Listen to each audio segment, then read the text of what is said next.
حضرت علامہ مولانا محمد عمر اقبال مصطفی صاحب۔ نعرہ تکبیر، نعرہ رسالت، آستانہ دیا قادریہ قاسمیہ ڈوڈا شریف۔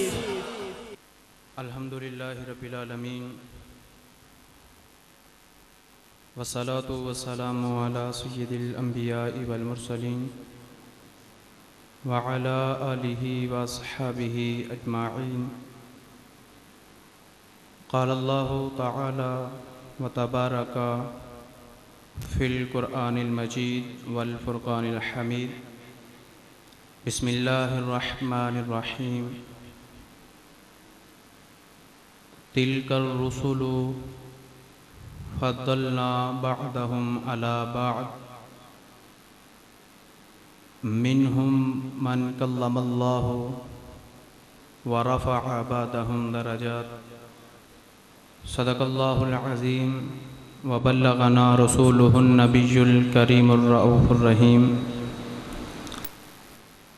وقال اللہ تعالی وتبارک فی شان حبیبہ مخبرا وامرا ان اللہ وملائکتہ یصلون علی النبی یا ایہا الذین آمنوا صلوا علیہ وسلموا تسلیما۔ الصلاۃ والسلام علیک یا سیدی۔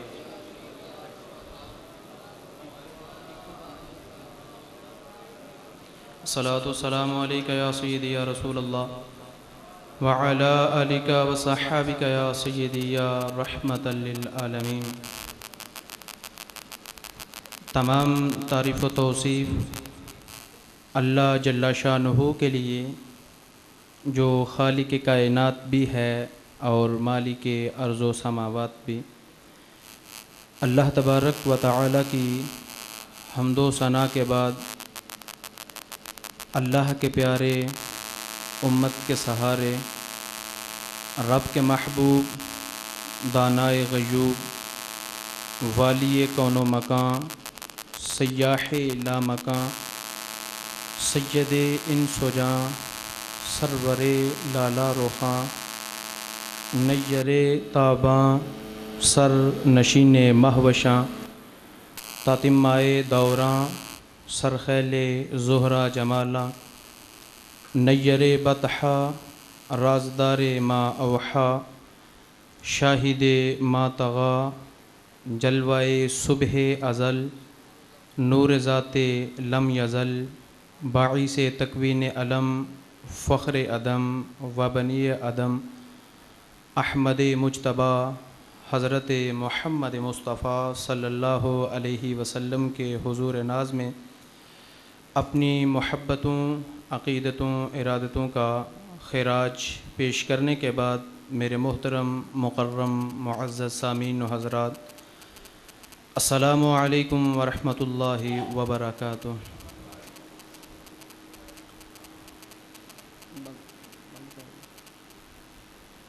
حضور ختمی المرتبت صلی اللہ علیہ وسلم کی عظمت اور رفعت کے عنوان سے چند باتیں آپ کے گوش گزار کروں گا۔ اللہ رب العزت کی بارگاہ میں دعا ہے کہ اللہ تعالیٰ میری زبان پر کلمۃ الحق جاری فرمائے۔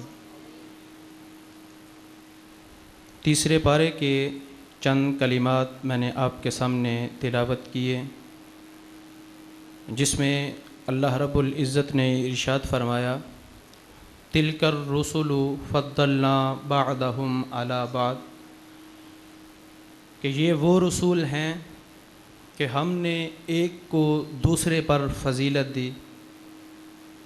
منہم من کلم اللہ، اور ان رسولوں میں سے کوئی ایک ایسا بھی ہے جس سے اللہ نے کلام فرمایا۔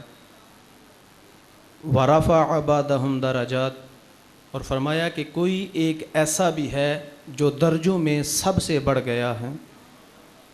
خلق سے اولیاء، اولیاء سے رسول، سب رسولوں سے اعلیٰ ہمارا نبی۔ فرمایا کوئی ایک ایسا بھی ہے کہ جو درجوں میں سب سے بڑھ گیا ہے۔ جہاں تک حضور علیہ الصلاۃ والسلام کی عظمت اور رفعت کو بیان کرنے کا معاملہ ہے، تو کوئی شخص اس پہ قادر نہیں ہے۔ کسی میں یہ ہمت نہیں کہ وہ یہ دعویٰ کرے کہ میں اس عنوان کا حق ادا کر سکتا ہوں، لیکن اس کے باوجود ہر بندہ کوشش کرتا ہے کہ میں حضور کے مدح خواہوں میں، حضور کے ثنا خوانوں میں اپنا نام لکھوا لوں۔ ابن تیمیہ نے لکھا ہے کہ حضور علیہ الصلاۃ والسلام کی مدح و ستائش، حضور کی تعظیم و توقیر کا بیان کرنا دین کو قائم رکھنے کے مترادف ہے۔ اگر یہ کام اور یہ وظیفہ رہ گیا تو سمجھ لو کہ دین گر گیا۔ جس دین میں حضور کی عظمتوں کا بیان نہیں ہے وہ دین ہی نہیں ہے۔ لیکن ہمارے ساتھ جو ظلم ہوا، اقبال کے بقول کہ عہد ما راز ما بیگانہ کرد، از جمال مصطفیٰ بیگانہ کرد، کہ ہمارے عہد نے ہمیں ہم سے دور کر دیا ہے، اس لیے کہ ہمیں جمال مصطفیٰ سے دور کر دیا گیا۔ امت حضور کی دہلیز پہ رہے تو سر بلندی ملتی ہے۔ اقبال نے اپنا سارا فلسفہ 2 لفظوں میں نچوڑ کے کہا تھا کہ محمد سے وفا تو نے تو ہم تیرے ہیں، یہ جہاں چیز ہے کیا پھر لوح و قلم تیرے ہیں۔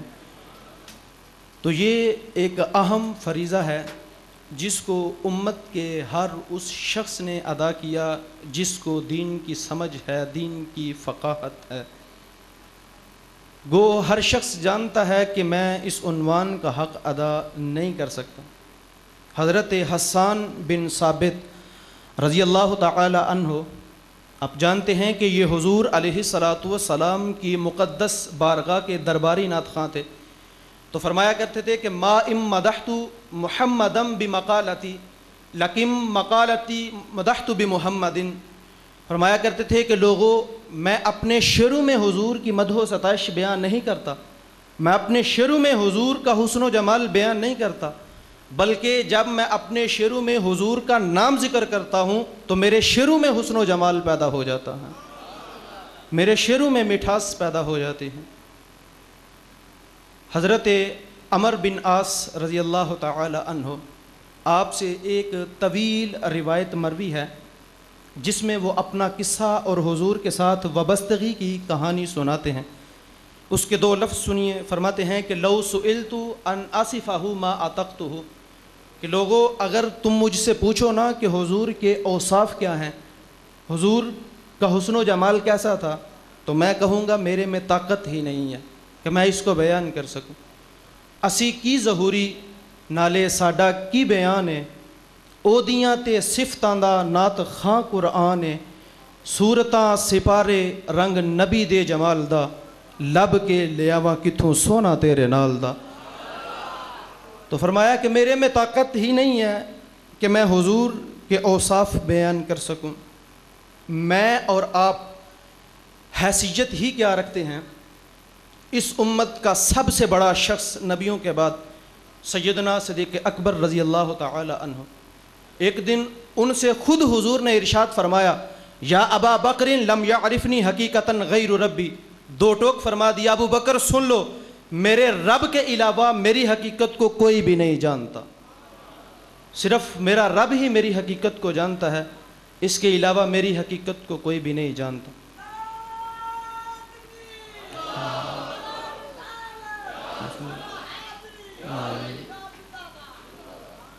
تو فرمایا میرے رب کے علاوہ میری حقیقت کو کوئی بھی نہیں جانتا۔ تو پھر کون ہے جو حضور علیہ الصلاۃ والسلام کی عظمت اور رفعت کو بیان کر سکے؟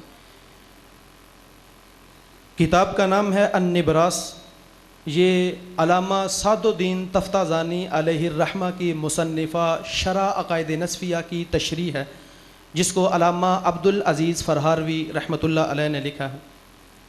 علماء تشریف فرما ہے کہ شرح عقائد نصفیہ یہ ہمارے درس نظامی کے نصاب میں شامل ہے، اور اہل تشیع کے علاوہ جتنے بھی مکاتب فکر ہیں وہ اس کتاب کو سبقاً پڑھتے ہیں، اور کوئی بھی عالم اس وقت تک عالم نہیں بن سکتا جب تک وہ شرح عقائد نہ پڑھ لے۔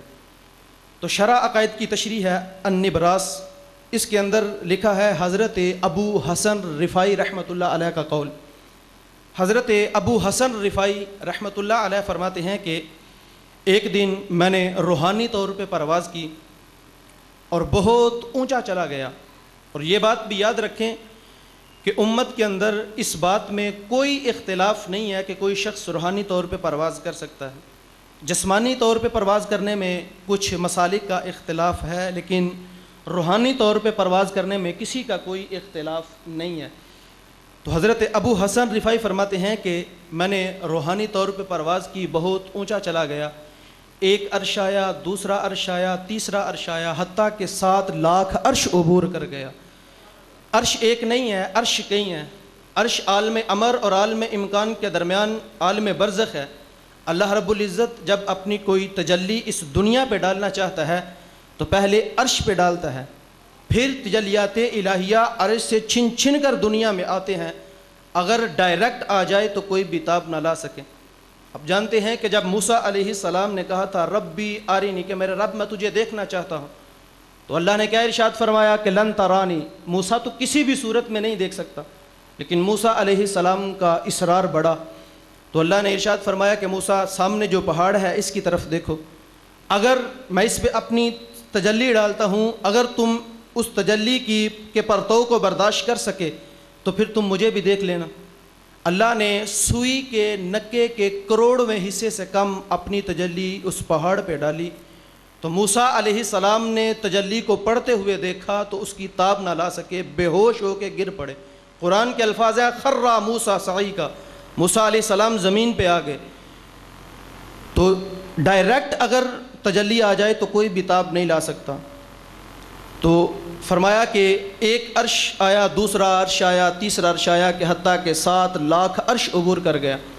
حتیٰ صعدت فی الفوقانیات، یہاں تک کہ فوقانیات میں چلا گیا. تو غیب سے آواز آئی ابو حسن رفاعی کدھر آ رہے ہو؟ تو میں نے عرض کی کہ مالک معراج کی رات جس عرش کی چھاتی پہ میرے محبوب کے قدم لگے تھے میں اس عرش کی تلاش میں نکلا ہوں. نہ سفر بشرط معال ہے، نہ طلب بقید سوال ہے، فقط ایک سحری ذوق کو میں بٹک رہا ہوں کہاں کہاں. میرے دل کی یہ خلوتیں کئی بار سج کے اجڑ گئیں، مجھے بارہا یہ گماں ہوا کہ تم آ رہے ہو کشاں کشاں. تو فرماتے ہیں کہ مالک معراج کی رات جس عرش کی چھاتی پہ میرے محبوب کے قدم لگے تھے میں اس عرش کی تلاش میں نکلا ہوں. حضرت ابو حسن رفاعی فرماتے ہیں کہ جب میں نے یہ کہا تو غیب سے آواز آئی ارجع الی وصول اللہ کا، ابو حسن رفاعی پلٹ جاؤ، تم کروڑوں سال بھی پرواز کرتے رہو تو جس عرش کی چھاتی پہ میرے محبوب کے قدم لگے ہیں تم کیا، تمہارا خیال بھی وہاں تک نہیں پہنچ سکتا. تو یارو جس نبی کے قدم اتنے اونچے ہوں اس نبی کا سر کتنا اونچا ہوگا؟ کوئی حد ہے ان کے عروج کی؟ بالغ العلا بکمالہ. تو کون ہے جو حضور علیہ السلام کی عظمت اور رفعت کو بیان کر سکے؟ آج تو مولوی کا دماغ خراب ہو گیا ہے اور وہ تول رہا ہے اس کو جس کو تولا نہیں جا سکتا، اور ماپ رہا ہے اس کو جس کو ماپا نہیں جا سکتا. وہ ذات جو عقل و خرد اور فہم و ادراک کے زاویوں سے بالا تر ہے. میرے حضرت فرماتے ہیں کہ سونار کے ترازو کے اوپر رتی، ماشے اور تولے کا حساب تو کیا جا سکتا ہے لیکن منو اور ٹنو کا حساب نہیں کیا جا سکتا. تو انسان کے عقلی ترازو میں آپ مجھے تول سکتے ہیں، میں آپ کو تول سکتا ہوں، لیکن حضور علیہ السلام کی ذات کا کوئی احاطہ نہیں کر سکتا. تو کون ہے جو حضور علیہ السلام کی شان کو بیان کر سکے؟ حضرت با یزید بسطامی رحمۃ اللہ علیہ فرماتے ہیں کہ ایک دن مجھے شوق ہوا کہ میں دیکھوں کہ حضور علیہ السلام کی عظمتیں کہاں تک ہیں. تو فرماتے ہیں کہ میں نے معرفت کے سمندر میں غوطہ لگایا. یہ کون کہہ رہا ہے؟ با یزید بسطامی. با یزید بسطامی کسی معمولی شخص کا نام نہیں ہے. حضرت داتا علی حجویری رحمۃ اللہ علیہ نے اپنی کتاب کشف المحجوب میں لکھا ہے کہ تصوف کے 10 بڑے اماموں میں سے ایک امام کا نام با یزید بسطامی ہے. حضرت با یزید بسطامی بسطام سے سفر شروع کرتے ہیں تو 12 سال کے بعد مکہ المکرمہ پہنچتے ہیں. اتنا لمبا سفر نہیں ہے لیکن اتنی دیر اس لیے لگی کہ آپ ہر قدم پہ 2 رکعت نفل پڑھتے تھے. 12 سال کے بعد جب مکہ المکرمہ پہنچے تو جب پہلی نظر کعبۃ اللہ کے اوپر پڑی تو آپ نے اپنی نظریں جھکا لی مریدین نے عرض کی کہ حضور شوق و رفتگی کے عالم میں آپ اتنی دور سے چلے اور اتنے عرصے سے چلے ہیں، اب اللہ کا گھر آپ کے سامنے ہے تو آپ جی بھر کے دیکھتے کیوں نہیں؟ تو حضرت بایزید بسطامی فرمانے لگے کہ میں اتنی دور سے پتھر تو نہیں دیکھنے آیا تھا، اگر پتھر ہی دیکھنے تھے تو وہ بستان میں تھوڑے تھے۔ تو جب بایزید بسطامی نے دوسری نظر اٹھائی تو کعبہ بھی دیکھا، کعبے والا بھی دیکھا۔ آپ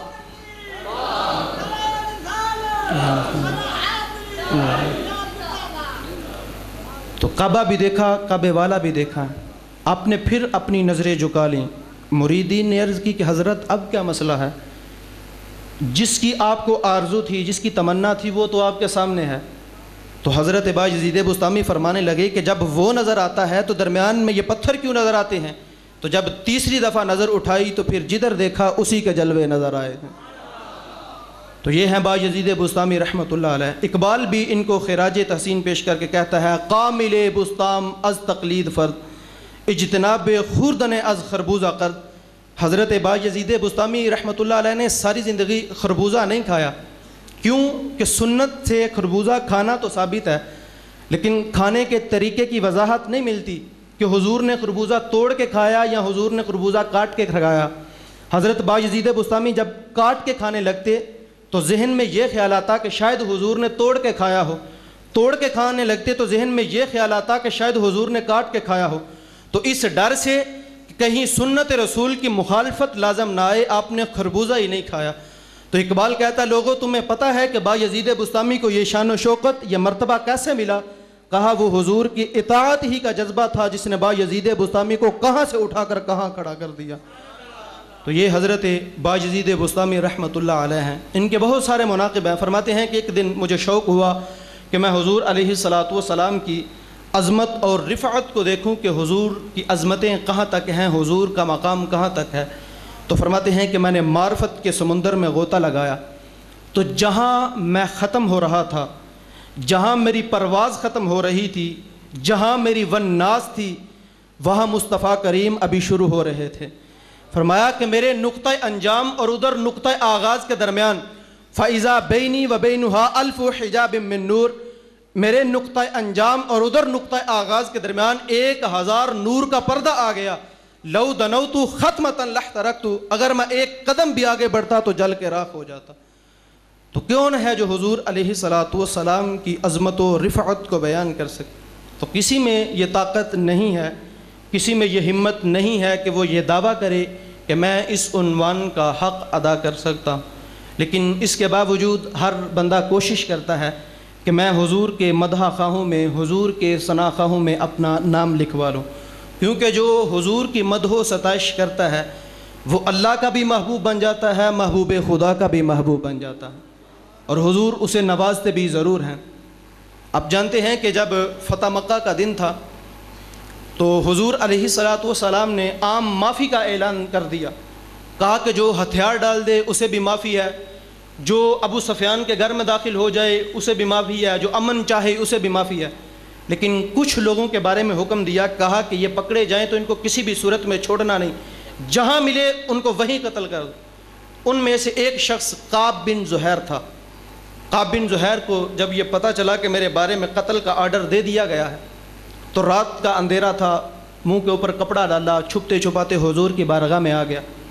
عرض کی کہ حضور اگر کعب بن زہیر کو آپ کے سامنے لا کے کھڑا کر دیا جائے تو کیا آپ کعب بن زہیر کو معاف فرما دیں گے؟ حضور مسکرائے اور فرمایا کہ کعب اب آ گئے ہو تو جاؤ، تم کو معاف کر دیا۔ عرض کی حضور ساری زندگی اس زبان سے آپ کی توہین کرتا رہا ہوں، آج اگر آپ موقع دیں تو آج آپ اپنی زبان سے آپ کی مدح و ستائش بیان کرنا چاہتا ہوں۔ حضور نے ارشاد فرمایا کعب ٹھہرو ذرا، ممبر بچھا لینے دو۔ ممبر رکھا گیا، حضرت کعب ممبر پہ تشریف فرما ہوئے اور انہوں نے اپنا مشہور قصیدہ پڑھا بعنت سواد۔ جب وہ اس شعر پہ پہنچے کہ ان الرسول لنور یستضاء بہ مہند، فرمایا کہ بغیر کسی شک اور بغیر کسی شبے کے اللہ کے نبی نور ہیں، اور فرمایا کہ ایسا نور ہے جس کے ساتھ پوری کائنات چمک رہی ہے۔ جب اس شعر پہ پہنچے تو حضور نے اپنی چادر مطہر اتار کے حضرت کعب بن زہیر کی طرف پھینک دی۔ اور حضرت کعب بن زہیر نے پھر ساری زندگی اس چادر کو اپنے سینے سے لگائے رکھا۔ حضرت امیر معاویہ نے حضرت کعب بن زہیر سے کہا کہ 10,000 درہم لے لو، یہ چادر مجھے دے دو۔ اس وقت یہ بڑی دولت تھی، تو حضرت کعب بن زہیر نے کہا کہ نہیں، یہ دولت میں کبھی بھی تمہیں نہیں دے سکتا۔ لیکن حضرت کعب بن زہیر کے انتقال کے بعد یہی چادر حضرت امیر معاویہ نے ان کے خاندان سے 20,000 درہم میں خرید لی۔ تو جب بھی کوئی بادشاہ تخت نشین ہوتا تو یہ اعزاز ہوتا کہ وہ وہی چادر مطہر اپنے کندھوں کے اوپر رکھ کے تخت کے اوپر بیٹھا کرتا۔ تو حضور کی جو بھی مدح و ستائش کرتے ہیں، حضور ان کو ضرور نوازتے ہیں، اور حضور علیہ الصلاۃ والسلام اس پہ نظر رحمت فرماتے ہیں۔ تو جو بھی حضور کی مدح و ستائش کرتا ہے وہ اللہ کا بھی محبوب بن جاتا ہے، محبوب خدا کا بھی محبوب بن جاتا ہے۔ حضرت امام بصیری علیہ الرحمہ، آپ نے جب اپنا مشہور قصیدہ بردہ شریف لکھا، رات کا وقت تھا، سو گئے، جب سو گئے تو مقدر جاگ اٹھے، خواب میں حضور علیہ الصلاۃ والسلام کی زیارت نصیب ہو گئی۔ حضور خواب میں تشریف فرما ہوئے اور فرمانے لگے کہ بصیری جو قصیدہ لکھا ہے وہ تو سناؤ۔ حضرت امام بصیری فرماتے ہیں کہ میں نے جو قصیدہ لکھا تھا وہ حضور کی بارگاہ میں پیش کیا، حضور کو سنایا، تو حضور نے اپنی چادر مطہر اتار کے مجھے انعام کے طور پہ عطا فرمائی۔ حضرت امام بصیری فرماتے ہیں تہجد کا وقت ہوا، میری آنکھیں کھلیں تو کیا دیکھتا ہوں، وہی چادر مطہر میرے سرہانے پر پڑی ہوئی ہے۔ فرماتے ہیں میں نے اس چادر کو کندھوں پہ رکھا، مسجد کی طرف تہجد کی نماز کے لیے نکلا، تو رستے میں ایک درویش بیٹھا تھا، میں اس کے پاس سے گزرنے لگا تو مجھے اس نے آواز دی، بصیری ذرا ٹھہر جاؤ۔ میں ٹھہر گیا، مجھے اس نے اپنے پاس بلایا اور کہا بصیری وہ قصیدہ تو سناؤ۔ حضرت امام بصیری فرماتے ہیں میں پریشان ہوا کہ یہ تو خواب کا معاملہ تھا، حضور میری خواب میں تشریف فرما ہوئے، میں نے قصیدہ سنایا، حضور نے انعام دیا۔ تو وہ درویش کہنے لگے بصیری قصیدہ تو سناؤ۔ میں نے کہا کون سا قصیدہ؟ تو کہنے لگے بصیری انجان نہ بنو، وہی قصیدہ جو رات کو خواب میں حضور کو سنایا ہے۔ تو فرماتے ہیں کہ میں نے ان کو قصیدہ سنایا اور ان سے پوچھا کہ آپ کو کیسے پتہ چلا کہ حضور میری خواب میں تشریف فرما ہوئے تھے؟ تو وہ درویش کہنے لگا کہ بصیری پریشان نہ ہو، کہا تم تو مجھے دیکھ کے پریشان ہو گئے ہو، ابھی چند لمحے کائنات کے اندر جتنے بھی غوث قطب ابدال تھے وہ سارے کے سارے تیرے گھر کے گرد جمع تھے۔ تو کہا یہ حضور علیہ الصلاۃ والسلام کی کرم نوازی ہے اس شخص کے لیے جو حضور کی مدح و ستائش کرتا ہے، حضور کی تعظیم اور توقیر کو بیان کرتا ہے۔ حضرت شیخ سعدی علیہ الرحمہ کا واقعہ آپ نے اکثر علماء سے سنا ہوگا کہ جب آپ نے یہ اپنا شعر لکھا بالغ العلا بکمالہ کشف الدجا بجمالہ حسنت جمیع خصالہ، حضرت امام شیخ سعدی فرماتے ہیں کہ ان 3 جملوں کے اندر میرے پاس جتنا علم تھا سارا علم میں نے ان 3 جملوں کے اندر سمیٹ دیا تھا، لیکن اب میں پریشان تھا کہ شعر مکمل تو تب ہوگا جب 4 جملے مکمل ہوں گے، 4 مصرے پورے ہوں گے، اب 3 مصرے ہیں تو میرا سارا علم ان 3 مصروں کے اندر سمٹ گیا، تو اب میں شعر کو مکمل کیسے کروں گا؟ فرماتے ہیں اسی پریشانی میں سو گیا، جب سویا تو مقدر جاگ اٹھے، حضور علیہ الصلاۃ والسلام کی زیارت نصیب ہوئی۔ حضور نے فرمایا کہ سعدی پریشان کیوں ہو؟ میں نے عرض کی حضور آپ کی شان میں کچھ پیش کرنا چاہتا تھا، لیکن جتنا میرا علم تھا اس علم کو اکٹھا کر کے میں 3 جملے ہی لکھ سکا ہوں، 4تھا جملہ میرے ذہن میں نہیں آ رہا۔ حضور نے فرمایا سعدی سناؤ لکھا کیا ہے؟ عرض کی حضور بلغ العلا بکمالہ کشف الدجا بجمالہ حسنت جمیع خصالہ۔ حضرت شیخ سعدی یہ پڑھ کے چپ ہو گئے، حضور فرمانے لگے سعدی آگے پڑھتے کیوں نہیں؟ صلو علیہ وآلہ۔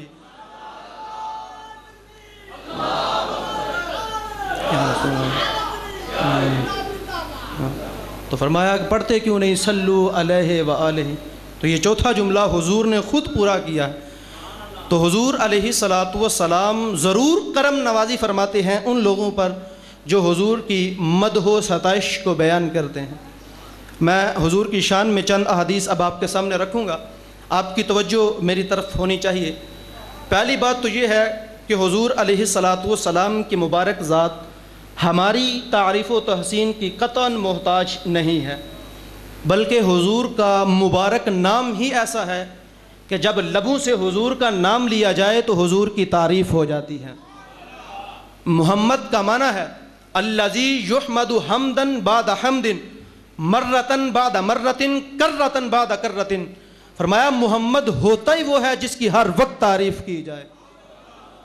اورا بنت حرب یہ ابو لہب کی بیوی ہے، اس نے ایک دن کفار مکہ کو، مشرکین مکہ کو جمع کیا اور کہا کہ تم کیسے عجیب لوگ ہو، ایک طرف تو تم محمد کو محمد بھی کہتے ہو اور دوسری طرف ان پہ عیب بھی لگاتے ہو، حالانکہ محمد کا مطلب ہے جس کی ہر وقت تعریف کی جائے، تو تم عیب بھی لگاتے ہو اور محمد بھی کہتے ہو، تم اہل لغت ہو، یا تو محمد کہنا چھوڑ دو یا پھر عیب لگانا چھوڑ دو۔ تو وہ مشرکین مکہ تھے، انہوں نے کہا کہ چلو آج کے بعد ہم محمد نہیں کہیں گے، ہم آج کے بعد مزمم کہنا شروع کر دیں گے۔ تو نعوذ باللہ مزمم کا مطلب ہے کہ جس کی ہر وقت برائی بیان کی جائے، تو انہوں نے مزمم کہنا شروع کر دیا۔ تو صحابہ نے سنا، مکی دور تھا، مسلمان انتہائی کمزور تھے، ایک صحابی حضور کی بارگاہ میں آئے، عرض کی کہ حضور وہ تو آپ کو مزمم کہہ کے گالیاں دے رہے ہیں۔ تو حضور علیہ الصلوۃ والسلام نے ارشاد فرمایا کہ میرے صحابہ تم نے دیکھا نہیں اللہ نے قریش کے منہوں کو کیسے موڑ دیا ہے؟ فرمایا یشتہون مزمما ویلعنون مزمما وانا محمد، فرمایا وہ کسی مزمم کو برا بلا کہتے ہیں، وہ کسی مزمم کو گالیاں دے رہے ہیں، میرے رب نے تو مجھے محمد بنا کر بھیجا ہے۔ کہا وہ کسی اور کو گالیاں دے رہے ہوں گے، میں تو محمد بنا کر بھیجا گیا ہوں۔ تو حضور کا نام زبان سے لیا جائے تو حضور کی تعریف ہوتی ہے۔ حضرت انس رضی اللہ تعالی عنہ سے روایت مروی ہے، مسلم شریف کے اندر یہ روایت موجود ہے کہ حضور علیہ الصلوۃ والسلام نے ارشاد فرمایا کہ اعطیت خمسا لم یعطہن احد قبلی، فرمایا کہ اللہ نے مجھے 5 ایسی چیزیں عطا فرمائیں جو مجھ سے قبل کسی نبی کو عطا نہیں کی گئیں۔ وہ 5 چیزیں صرف میرا خاصہ ہیں، میرے علاوہ وہ کسی نبی کو عطا نہیں کی گئیں۔ فرمایا پہلی چیز نصرت بالرعب مسیرۃ شہر، فرمایا پہلی چیز یہ کہ اللہ نے میری مدد رعب کے ساتھ فرمائی ہے۔ میں اگر جنگ کے ارادے سے کسی دشمن کی طرف بڑھوں تو 1 مہینے کا سفر ابھی دور ہوتا ہوں تو میرے دشمن کے دل میں میرا رعب پہلے ہی پڑ جاتا ہے۔ تو فرمایا کہ اللہ نے میری مدد رعب کے ساتھ فرمائی جو مجھ سے قبل کسی نبی کو عطا نہیں ہوئی۔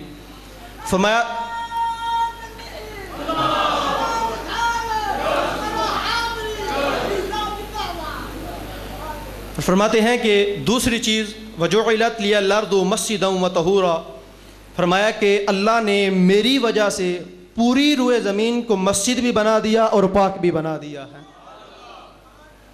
فرمایا فَأَيُّمَا مِنْ أُمَّتِي أَدْرَكَتْهُ الصَّلَاةُ فَلْيُصَلِّ، فرمایا کہ میرا امتی جہاں کہیں بھی ہے نماز کا وقت پائے وہی مصلی بچھا کے نماز پڑھ لے، اللہ اس کی نماز کو قبول فرما لے گا۔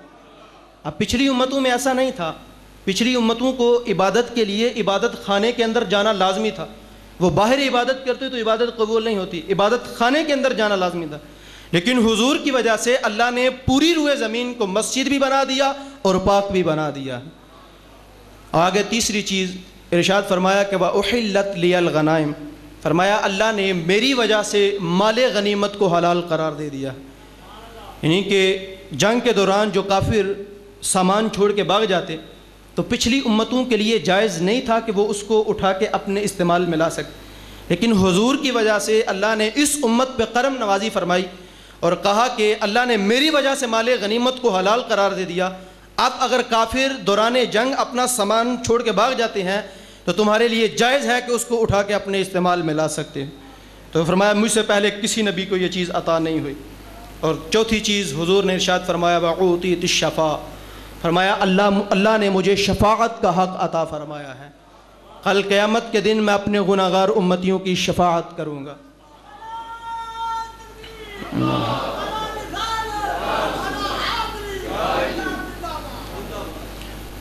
ایک اور حدیث میں حضور نے ارشاد فرمایا کہ اللہ نے مجھے 2 چیزوں میں سے ایک چیز کو اختیار کرنے کا اختیار دیا۔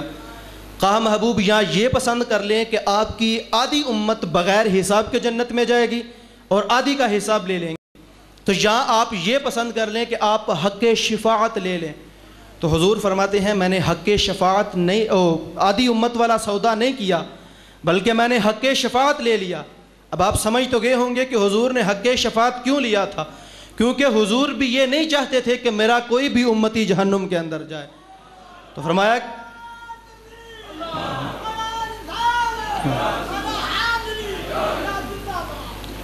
فرماتے ہیں کہ میں نے حق شفاعت لے لیا اور کہا کہ مالک مجھے شفاعت کا حق عطا فرما. تو مجھے شفاعت کا حق دیا گیا. کل قیامت کے دن میں اپنی امت کی سفارش کروں گا. وہ ایک شخص وہ کسی محفل میں یہ کہہ رہا تھا کہ حضور ہمارے وکیل ہیں، اور وہ اپنا مقدمہ کیسے ہار سکتا ہے جس کے حضور وکیل ہوں. تو میرے حضرت فرمانے لگے کہ حضور ہمارے وکیل نہیں ہیں، حضور ہمارے شفیع ہیں. وکیل اور شفیع میں فرق ہوتا ہے. وکیل یہ کہتا ہے کہ جج صاحب میرے موکل نے جرم نہیں کیا، لیکن اگر جرم ثابت ہو جائے تو سزا پکی ہو جاتی ہے. وکیل کہتا ہے جج صاحب موکل نے جرم نہیں کیا لہٰذا اس کو چھوڑ دیا جائے. لیکن فرمایا شفیع یہ کہتا ہے کہ مالک میں جانتا ہوں میری امت گناہگار ہے، لیکن میری پھیلی ہوئی جولی کو دیکھ لیں. وکیل تو کہتا ہے کہ جج صاحب موکل نے جرم نہیں کیا لہٰذا چھوڑ دو. حضور فرمائیں گے مالک میں جانتا ہوں انہوں نے سب کچھ کیا ہے، لیکن میری زلفوں کو دیکھ لے، میرے سجدے میں رکھے ہوئے سر کو دیکھ لے اور میری امت کو بخش دے.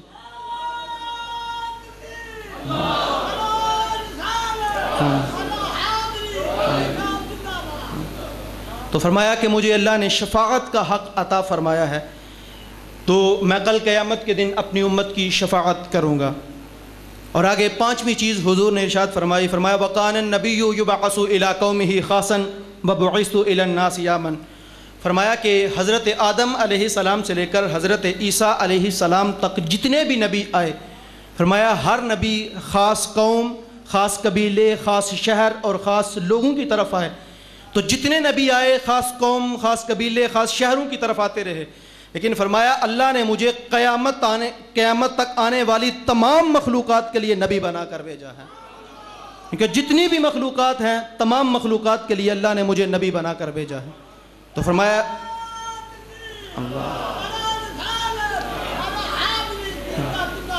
فرمایا یہ پانچ چیزیں ایسی ہیں جو اللہ نے صرف مجھے عطا فرمائی، مجھ سے قبل کسی بھی نبی کو عطا نہیں فرمائی گئیں. تو حضور علیہ الصلاۃ والسلام کی مبارک ذات ایسی ذات ہے کہ میں نے رات کو بھی کہا تھا کہ حضور کی مبارک ذات ایسی ہے کہ آپ جس نظر سے بھی دیکھیں، جس نظریے سے بھی دیکھیں، جس پہلو سے بھی دیکھیں، حضور کی ذات میں آپ کو بلندیاں ہی بلندیاں نظر آئیں گی. حضور کی شان میں آپ کو رفعتیں ہی رفعتیں نظر آئیں گی. حضور کی شان میں کبھی بھی آپ کو کمی نظر نہیں آئے گی، بلکہ بلندیاں ہی بلندیاں نظر آئیں گی. اللہ کے جلیل القدر نبی حضرت موسیٰ علیہ السلام، آپ کی شان دیکھیے موسیٰ علیہ السلام کی، کہ آپ کی نظر اور سماعت کا عالم یہ ہے. کتب احادیث میں موجود ہے کہ موسیٰ علیہ السلام کی نظر اور سماعت کا عالم یہ ہے کہ 9 فراسخ دور سے موسیٰ علیہ السلام رات کے اندھیرے میں کالے رنگ کے پتھر پر کالے رنگ کی چونٹی کو چلتا ہوا دیکھتے بھی تھے، اور اس کے قدموں سے جو آہٹ اور آواز پیدا ہوتی تھی اس کو سنتے بھی تھے. 9 فراسخ دور، 1 فرسخ 3 میل کا ہے اور 9 فراسخ 27 میل، یعنی کہ 50 کلومیٹر کے ارد گرد یہ فاصلہ بنتا ہے. تو 50 کلومیٹر کے فاصلے سے رات کے اندھیرے میں کالے رنگ کی چونٹی کو کالے پتھر پر چلتا ہوا دیکھتے بھی تھے، اور اس کے قدموں سے جو آواز پیدا ہوتی تھی اس کو سنتے بھی تھے. یہ شان ہے موسیٰ علیہ السلام کی. تو موسیٰ علیہ السلام کو یہ مقام کیسے حاصل ہوا؟ میں نے وہ پہلے بھی بیان کیا کہ جب موسیٰ علیہ السلام نے کہا کہ ربی آرینی، کہ مالک میں تجھے دیکھنا چاہتا ہوں، تو اللہ نے کہا کہ لن ترانی موسیٰ، تو نہیں دیکھ سکتا، تجھ میں وہ ہمت نہیں، تیری آنکھ میں وہ طاقت نہیں کہ تو مجھے دیکھ سکے.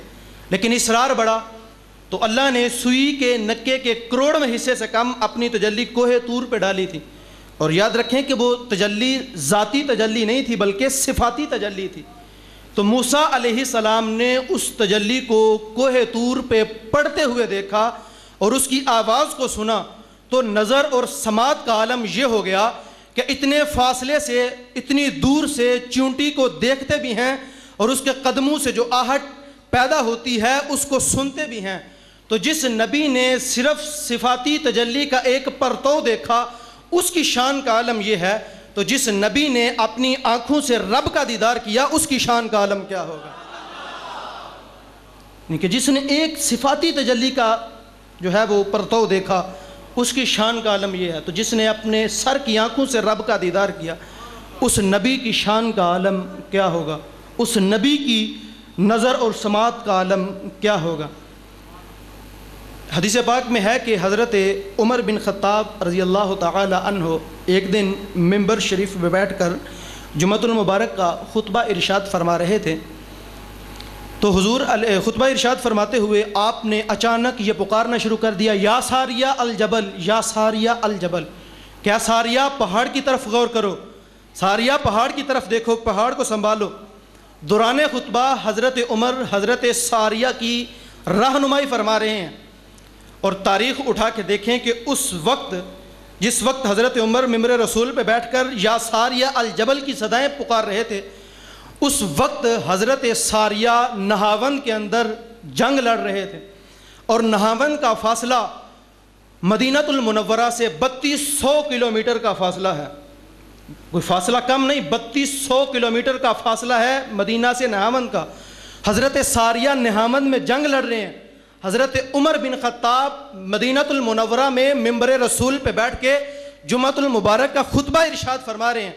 دوران خطبہ حضرت عمر نہاون میں جاری جنگ کو دیکھ بھی رہے ہیں، حضرت ساریہ کی رہنمائی بھی کر رہے ہیں، تو جس نبی کے غلام کی شان کا عالم یہ ہے، پھر اس امام الانبیاء کی شان کا عالم کیا ہوگا؟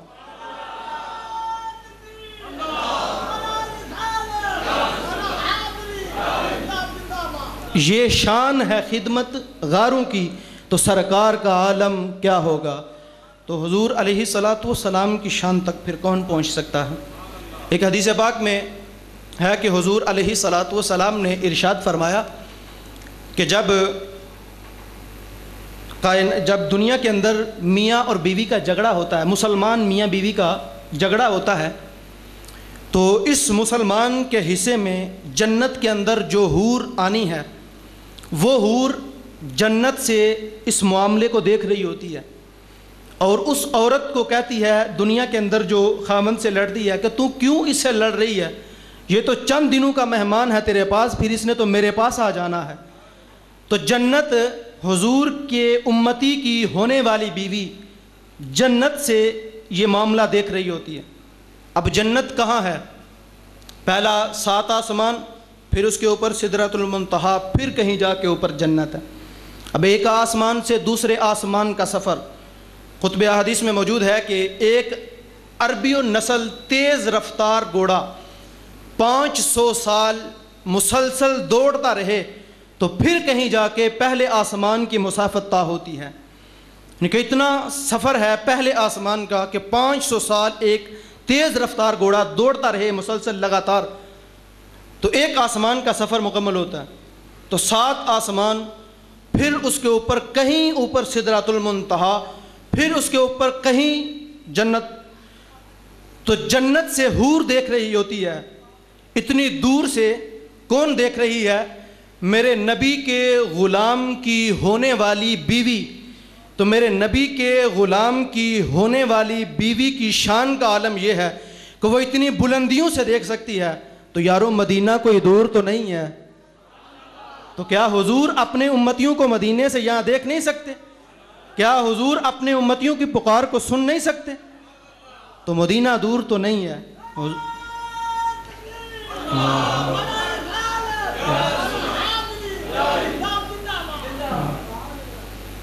تو حضور علیہ الصلاۃ والسلام کی شان وراء الورا ہے۔ بلکہ ایک اور حدیث میں حضور نے ارشاد فرمایا کہ جب حضور کا گزر ایک قبر کے قریب سے ہوا تو حضور علیہ الصلاۃ والسلام خچر کے اوپر سوار تھے، تو قبر کے قریب سے گزرے تو خچر گھبرا گیا، بدک گیا۔ تو حضور علیہ الصلاۃ والسلام سے صحابہ نے پوچھا کہ حضور یہ خچر کیوں بدک گیا؟ تو حضور علیہ الصلاۃ والسلام نے ارشاد فرمایا کہ اس قبر کے اندر میت کو عذاب قبر دیا جا رہا ہے، تو خچر نے زمین کی تہہ کے اندر اس میت کے احوال کو دیکھ لیا ہے، تو خچر کو یہ شان کیسے ملی کہ وہ زمین کی تہوں میں دیکھ رہی ہے؟ کیونکہ اس کے اوپر بیٹھے تھے میرے نبی. تو جس کھچر سے میرے نبی کا جسم مس ہو جائے، اس کھچر کی وسعت نظر اتنی ہو جائے کہ وہ زمین کی تہوں میں دیکھ لے، تو جو کھچر حضور کے جسم سے مس ہو جائے وہ اتنی وسعت نظر حاصل کر لے، تو پھر نبی کی نظر کا عالم کیا ہوگا؟ تو حضور علیہ الصلاۃ والسلام کی شان ہر لحاظ سے دیکھیں، آپ کو حضور کی شان میں بلندیاں ہی بلندیاں نظر آئیں گی، عروج ہی عروج نظر آئے گا. ہر شان جس نظریے سے بھی دیکھیں حضور کی ذات میں آپ کو کمال ہی کمال نظر آئے گا. آپ دیکھ لیں کہ اللہ نے انبیاء کو جب معجزے عطا کیے تو کسی کو ایک معجزہ دیا، کسی کو 2 معجزے دیے، کسی کو 3 دیے، کسی کو 10 دیے. لیکن جب باری آئی حضور کی تو اللہ نے معجزے دیے نہیں، بلکہ اللہ نے سر سے لے کر پاؤں تک معجزہ بنا کر بھیج دیا.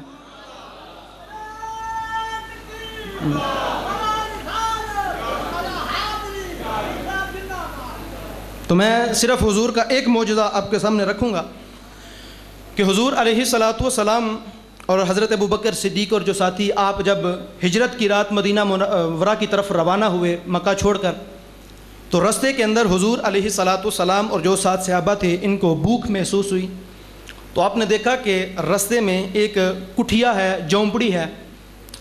آپ نے حضرت ابوبکر صدیق کو حکم دیا کہ جاؤ دستک دو، پوچھو کھانے کے لیے کچھ ہے تو ہمیں دے دو. حضرت ابوبکر صدیق نے دروازے پہ دستک دی تو کہا کہ ہم مسافر ہیں، آپ اگر کھانے کے لیے کچھ ہے تو ہمیں دے دیں.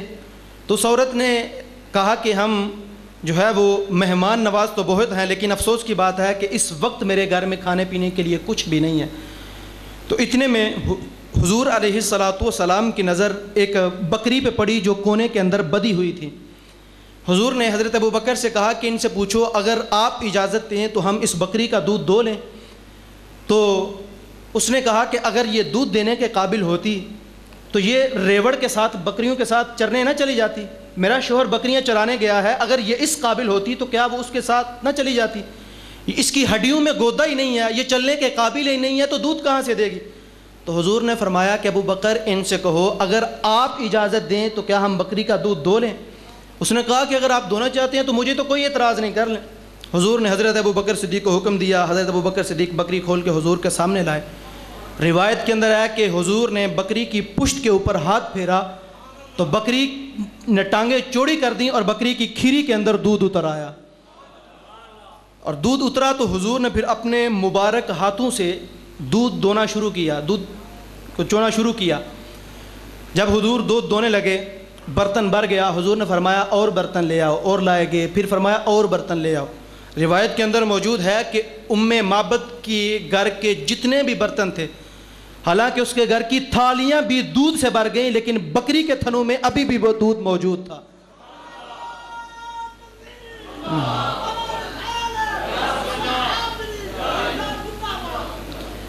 تو تاریخ اٹھا کے دیکھیں، مورخ لکھتے ہیں کہ وہ بکری حضرت عمر بن خطاب رضی اللہ تعالی عنہ کے زمانے تک زندہ رہی، اور جب کبھی بھی قحط پڑتا تو کہیں سے کھانے پینے کے لیے کچھ نہیں ملتا، لیکن ام معبد کے ڈیرے سے اس بکری کا دودھ پھر بھی مل جایا کرتا تھا.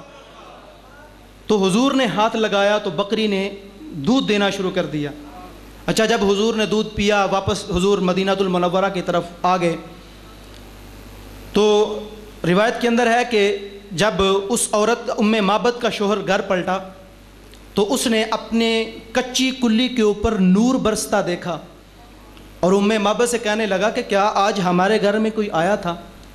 تو ام معبد چونکہ حضور کا نام پوچھنا بھول گئی تو کیا اس نے اپنی طرف سے نام رکھ لیا اور کہا آج ہمارے گھر میں ایک مبارک آیا تھا، یعنی کہ حضور کا نام اس نے مبارک رکھا. تو کہا کہ ہاں مبارک آیا تھا. تو اس نے جب ابو معبد نے اس کے شوہر نے جب گھر میں نور برستا دیکھا تو کہا بتاؤ تو صحیح وہ کیسا تھا، وہ دکھنے میں کیسا تھا؟ تو ام معبد نے جو حضور کا حلیہ بیان کیا، کہا کہ میں تمہیں کیا بیان کروں کہ وہ کیسا تھا؟ کہا بس اتنا سن لو کہ اس کو دور سے دیکھیں تو خوبصورت نظر آتا تھا، لب قریب سے دیکھیں تو اور خوبصورت نظر آتا تھا. کہا یہی میں صرف کہوں گی کہ دور سے دیکھیں تو بڑا خوبصورت نظر آتا تھا، قریب آ کے دیکھیں تو اور خوبصورت نظر آتا تھا. تو اس کو میں اپنے حضرت کی زبان میں بیان کرنا چاہوں گا کہ جنہوں نے قریب سے دیکھا حضرت ابو ہریرہ رضی اللہ تعالی عنہ، وہ فرماتے ہیں کہ حضور ایسے ہیں جیسے 14ویں رات کا چاند چمک رہا ہوتا ہے۔ کہا نہیں ایسے بھی نہیں، حضور چاند سے بھی بڑھ کر خوبصورت ہیں۔ تو جنہوں نے قریب سے دیکھا وہ کہتے ہیں حضور خوبصورت ہیں، لیکن جنہوں نے 1300 سال کے بعد بریلی کی گلیوں میں کھڑے ہو کے دیکھا وہ کہنے لگے خورشید تھا کس زور پر، کیا بڑھ کے چمکا تھا قمر، بے پردہ جب یہ رخ ہوا یہ بھی نہیں وہ بھی نہیں۔ تو جس نے قریب سے دیکھا وہ بھی خوبصورت، جس نے دور سے دیکھا وہ بھی خوبصورت۔ جس نے قریب سے دیکھا، حضرت جابر بن سمرہ رضی اللہ تعالی عنہ فرماتے ہیں کہ ایک دن میں اپنے گھر کی چھت کے اوپر ٹہل رہا تھا تو میں نے دیکھا کہ چاند پوری آب و تاب کے ساتھ چمک رہا تھا۔ تو میں نے دیکھا کہ میں جلدی سے اترا اور مسجد نبوی کے صحن میں آیا اور میں دیکھنے لگا کہ چاند خوبصورت ہے کہ یہاں حضور کا چہرہ زیادہ خوبصورت ہے۔ فرماتے ہیں کبھی میں چاند کی طرف دیکھتا ہوں، کبھی میں حضور کے چہرے کی طرف دیکھتا ہوں۔ آسمان کے چاند کی طرف دیکھتا ہوں تو آسمان کا چاند پوری آب و تاب میں چمک رہا ہے، لیکن جب مدینے کے چاند کی طرف دیکھ رہا ہوں تو وہ اس سے بھی زیادہ چمک رہا ہے۔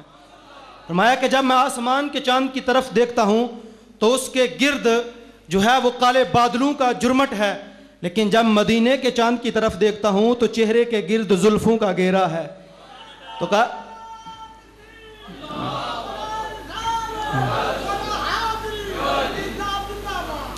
تو فرماتے ہیں کبھی آسمان کے چاند کی طرف دیکھتا ہوں، کبھی مدینے کے چاند کی طرف دیکھتا ہوں، تو بالآخر جو میں نے فیصلہ کیا وہ فیصلہ یہ تھا کہ آسمان کے چاند سے زیادہ بڑھ کے مدینے کا چاند خوبصورت ہے۔ تو جس نے دور سے دیکھا، جس نے قریب سے دیکھا وہ بھی کہتے ہیں حضور خوبصورت ہیں، اور جس نے دور سے دیکھا وہ بھی اعظم چشتی لاہور کی گلیوں میں کھڑے ہو کے کہتا ہے تو اجے میرا یار نہیں ڈٹھا، جنوں ویکھ کے چن شرماوے، جیو نکلے سیر کرنوں سارا گلشن سیس نباوے، جیو رختو نقاب ہٹاوے ادھی راتی دن چڑھ جاوے۔ فرمایا اعظم ایڈا سونا ماہی سانو کدرے نظر نہ آوے۔ تو جس نے قریب سے دیکھا وہ بھی کہہ رہا ہے حضور سونے ہیں، جس نے 1400 سال بعد دیکھا وہ بھی کہہ رہے ہیں حضور سونے ہیں۔ تو حضور علیہ الصلوۃ والسلام خوبصورت ہیں۔ تو یہ حسن جو ہے وہ معبد نے ایسا بیان کیا کہ تاریخ آج بھی اس کے ان الفاظ کو یاد کرتی ہے۔ تو حضور علیہ الصلوۃ والسلام کی مبارک ذات ایسی ہے، آپ جس نظریے سے بھی دیکھیں حضور کی ذات میں کمال ہی کمال نظر آتا ہے۔ آخری حدیث بیان کر کے میں اجازت چاہوں گا۔ حضرت ابو سعید خدری رضی اللہ تعالی عنہ بیان کرتے ہیں، بخاری شریف کی حدیث ہے، حضور علیہ الصلوۃ والسلام نے ارشاد فرمایا قال رسول اللہ صلی اللہ علیہ وسلم انا سید ولد آدم یوم القیامہ، کہ حضور نے فرمایا کہ قیامت کے دن میں ساری اولاد آدم کا سردار ہوں گا، ولا فخر، اور میں اس بات پہ فخر نہیں کرتا، یعنی کہ قیامت کے دن جتنی بھی اولاد آدم ہے ساری اولاد کا میں سردار ہوں، اور فرمایا ولا فخر، میں اس بات پہ فخر نہیں کرتا، تحدیث نعمت کے طور پہ بتا رہا ہوں، فخر نہیں ہے۔ اور فرمایا کہ وبیدی لواء الحمد، فرمایا کہ اللہ کی حمد کا جھنڈا بھی میرے ہاتھ میں ہوگا، ولا فخر، میں اس بات پہ بھی فخر نہیں کرتا۔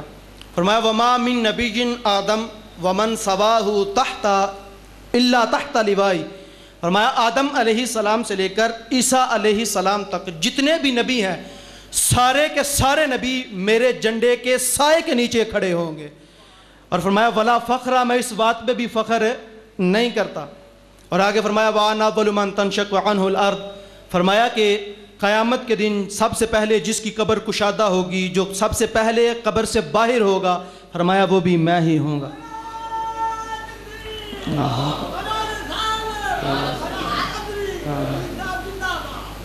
تو فرمایا ولا فخر، میں اس بات پہ بھی فخر نہیں کرتا۔ حضرت ملا علی قاری رحمۃ اللہ علیہ نے اس حدیث کی تشریح میں ایک نقطہ بیان کیا، وہ آپ کے سامنے رکھنا چاہوں گا۔ آپ فرماتے ہیں کہ حضور فرماتے ہیں کہ قیامت کے دن میں تمام اولاد آدم کا سردار ہوں گا، میں فخر نہیں کرتا، اور فرمایا کہ سارے نبی میرے جھنڈے کے سائے کے نیچے کھڑے ہوں گے، لیکن اس بات پہ میں فخر نہیں کرتا۔ تو فرماتے ہیں بات تو فخر والی ہے، لیکن حضور فخر کرتے کیوں نہیں ہیں؟ انسانیت کا نقطہ آغاز ابو البشر حضرت آدم علیہ السلام مسجود ملائکہ جن کو فرشتوں نے سجدہ کیا وہ جھنڈے کے سائے کے نیچے کھڑے ہوں گے، بات تو فخر والی ہے۔ حضرت ابراہیم خلیل اللہ کے جلیل القدر نبی جنہوں نے بیٹے کی گردن پہ چھری چلا دی اللہ کی رضا کے لیے، آگ میں چھلانگ لگا دی اللہ کی رضا کے لیے، تو جنہوں نے سب کچھ کیا اللہ کی رضا کے لیے، وہ جلیل القدر نبی جن کو اللہ کا دوست کہا جاتا ہے، خلیل اللہ کہا جاتا ہے، وہ جھنڈے کے سائے کے نیچے کھڑے ہیں، بات تو فخر والی ہے۔ لیکن فرمایا ولا فخرہ، میں فخر نہیں کرتا۔ فرمایا فخر کیوں نہیں کرتے حضور؟ حضرت موسیٰ کلیم اللہ جن کو اللہ نے کلام سے جو ہے وہ مشرف کیا، اللہ نے جن کے ساتھ کلام فرمایا، جن کو کلیم اللہ کہا جاتا ہے، وہ جلیل القدر نبی فرعون کا دربار ہے، سر پہ امامہ ہے، ہاتھ میں عصا ہے، اللہ کا نبی ڈٹ کے تبلیغ کر رہا ہے، وہ نبی جھنڈے کے سائے کے نیچے کھڑے ہیں، بات تو فخر والی ہے۔ بچپن میں ماں کی گود میں اعلان نبوت کرنے والا، انی اعطانی الکتاب وجعلنی نبیہ کی صدا بلند کرنے والے حضرت عیسیٰ علیہ السلام بن باپ کے پیدا ہونے والے حضرت عیسیٰ جن کو روح اللہ اور کلمت اللہ کہا جاتا ہے، وہ جلیل القدر نبی جھنڈے کے سائے کے نیچے کھڑے ہوں گے، بات تو فخر والی ہے۔ شہنشاہ حسینہ ماہ خوباں جن کے حسن سے پورا مصر جگمگا اٹھا، حضرت یوسف علیہ السلام جھنڈے کے سائے کے نیچے کھڑے ہوں گے، بات تو فخر والی ہے۔ لیکن فرمایا ولا فخرہ، میں فخر نہیں کرتا۔ اب حضرت ملا علی قاری رحمۃ اللہ علیہ نے اس بات کا جواب بھی خود دیا، آپ جواب سنیں گے تو آپ کے کلیجے کے اندر ٹھنڈ پڑ جائے گی۔ فرماتے ہیں کہ حضور نے فرمایا ولا فخرہ، میں فخر نہیں کرتا۔ حالانکہ فخر کی بات تھی لیکن حضور فرما رہے ہیں ولا فخرہ، میں فخر نہیں کرتا۔ مطلب کیوں؟ کیونکہ فخر کی بات حضور کے لیے نہیں ہے، فخر کی بات تو ان نبیوں کے لیے ہے جن کو حضور کے جھنڈے کا سایہ مل گیا ہے۔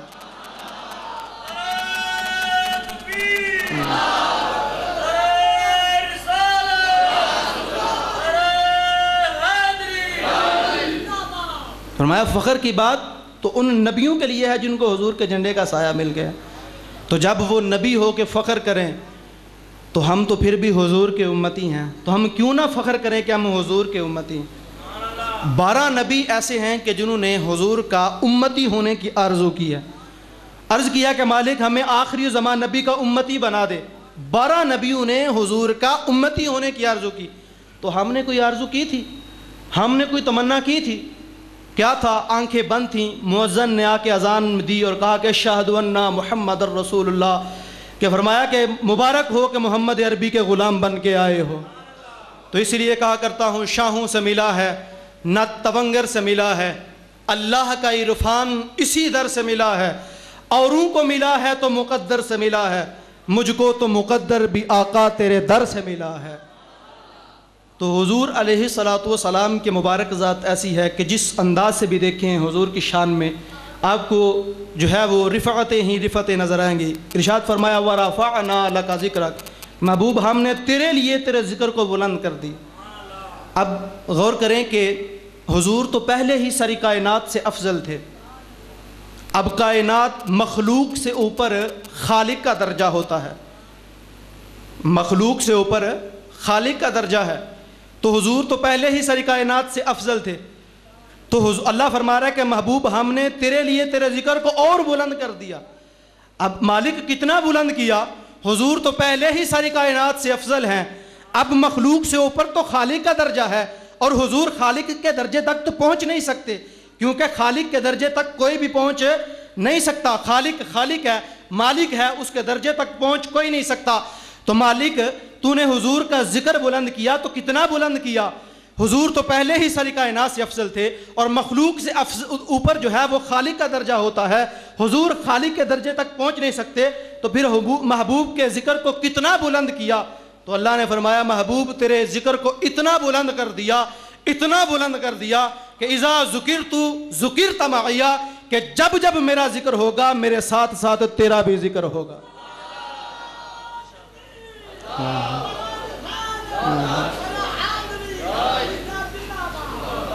بعض لوگ ہمیں یہ کہتے ہیں کہ جی آپ جہاں دیکھو حضور کے نام کو حضور کے نام کو اللہ کے نام کے ساتھ ملا دیتے ہو۔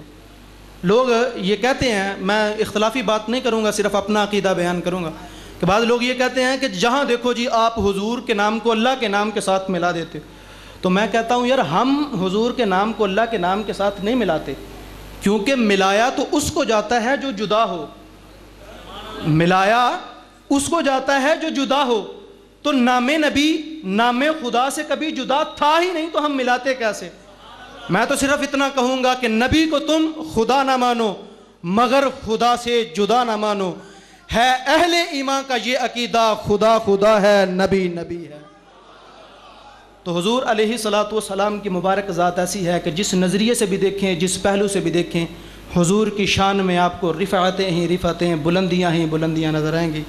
اللہ رب العزت کی بارگاہ میں دعا ہے کہ اللہ تعالی ہمیں حضور علیہ الصلوۃ والسلام کی پکی اور سچی محبت نصیب فرمائے، اور اللہ تعالی ہمیں حضور کے سچے غلاموں میں ہمارا شمار فرمائے، آمین بجاہ النبی الامین وما علینا الا البلاغ المبین۔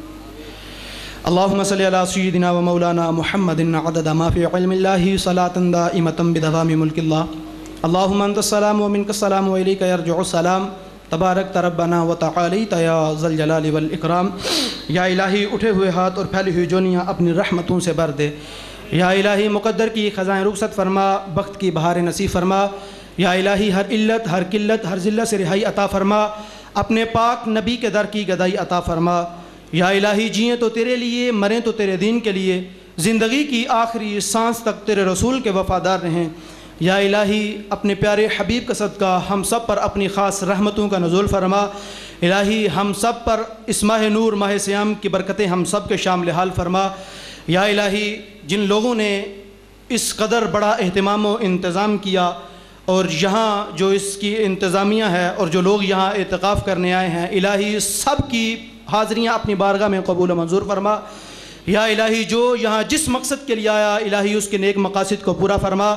یا الہی انتظامیہ کو مزید طاقت، ہمت اور جرت عطا فرما کہ وہ تیرے پیارے حبیب صلی اللہ علیہ وسلم کے غلاموں کی مزید خدمت کر سکیں۔ یا الہی ان لوگوں نے جو تعاون کیا، تیرے گھر کو آباد کیا، الہی اپنے پیارے حبیب کا صدقہ تو ان کے گھروں کو آباد فرما۔ یا الہی جن لوگوں نے یہاں رونقیں بحال کی، الہی تو ان کو غیب کے خزانوں سے عطا فرما۔ یا الہی جو لوگ یہاں اپنا گھر بار دنیا داری چھوڑ کے یا اعتکاف کے لیے آئے، ان کے اس حاضری کو اپنی بارگاہ میں قبول و منظور فرما۔ یا الہی اس آستانہ عالیہ کو مزید دن رات دگنی ترقی عطا فرما۔ یا الہی اپنے پیارے حبیب کا صدقہ یہاں سے مزید لوگوں کو فیض حاصل کرنے کی توفیق عطا فرما۔ یا الہی جو لوگ یہاں آئے ہیں ان کی زندگیاں تبدیل فرما۔ یا الہی اپنے پیارے حبیب کا صدقہ ہمیں ان نیک بزرگوں اور نیک لوگوں کے نقش قدم پہ چلنے کی توفیق عطا فرما۔ یا الہی اپنے پیارے حبیب کا صدقہ ہمیں ان لوگوں کا جانشین بنا۔ یا الہی زندگی کی آخری سانس تک ان نیک لوگوں کے نقش قدم پہ چلتے ہوئے زندگی بسر کرنے کی توفیق عطا فرما۔ یا الہی اتنے لوگوں کی آمین کے ساتھ تجھ سے دعا ہے، الہی میرے ملک پاکستان کی حفاظت فرما، میرے ملک پاکستان میں امن کے اجالے پیدا فرما۔ یا الہی ملک پاکستان کو امن کا گہوارہ بنا۔ یا الہی ملک پاکستان پر اپنی خاص رحمتوں کا نزول فرما۔ یا الہی اپنے پیارے حبیب کو صدقہ ملک پاکستان سے دہشت گردی کے سلگتے ہوئے الاؤ ٹھنڈے فرما۔ الہی ملک پاکستان میں امن کے اجالے پیدا فرما۔ یا الہی جو لشکر اور سپاہ ملک پاکستان کی تقدیر کے ساتھ کھیل رہے ہیں ان کو نیست و نابود فرما۔ یا الہی اسلام کا بول بالا فرما، کفر کا منہ کالا فرما۔ الہی جہاں جہاں بھی امت مسلمہ ظلم کی چکی میں پس رہی ہے، الہی اسے نجات دلا۔ الہی اس ماہ نور، ماہ سیام کا صدقہ امت مسلمہ کی حفاظت فرما، امت مسلمہ کو کھویا ہوا وقار عطا فرما۔ الہی امت مسلمہ کو ایک مرکز پہ جمع ہونے کی توفیق عطا فرما۔ آمین بجاہ النبی الامین وصلی اللہ تعالی علی حبیبہ خیر خلقہ محمد وعلی آلہ واصحابہ اجمعین برحمتک یا ارحم الراحمین۔